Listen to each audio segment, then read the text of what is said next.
ಶ್ರೀ ಗುರು ಬಸವಲಿಂಗಾಯ ನಮಃ. ಇಂದಿನ ತೋಂಟದ ಸಿದ್ಧಲಿಂಗಯತಿಗಳ ವಚನ ಹೀಗಿದೆ.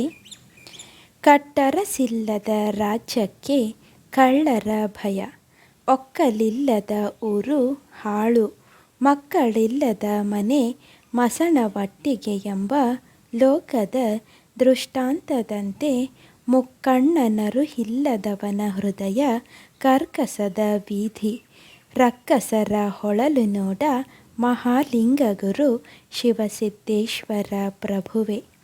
ಈ ವಚನದ ಸಾರ ಹೀಗಿದೆ. ಆಳುವ ಅರಸನು ಬಿಗಿಯಾದ ಆಡಳಿತ ಹೊಂದಿರದಿದ್ದರೆ ಆ ರಾಜ್ಯದಲ್ಲಿ ಕಳ್ಳಕಾಕರ ಭಯ ತಪ್ಪಿದ್ದಲ್ಲ. ಜನರಿಲ್ಲದ ಊರಾಗಲಿ, ಮಕ್ಕಳಿಲ್ಲದ ಮನೆಗಳಾಗಲಿ ಸ್ಮಶಾನವಿದ್ದಂತೆ.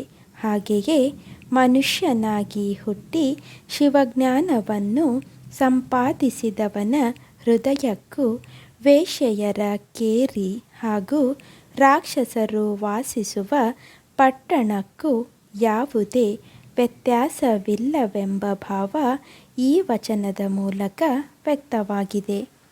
ಇಂದಿನ ಮಾತು: ಸೋಲು ಗೆಲುವು ಎರಡೂ ತಾತ್ಕಾಲಿಕವೂ ಅಲ್ಲ, ಶಾಶ್ವತವೂ ಅಲ್ಲ ಎಂಬ ಸತ್ಯ ತಿಳಿದಿದ್ದರೆ ನೆಮ್ಮದಿ ನಮ್ಮದಾಗುತ್ತದೆ.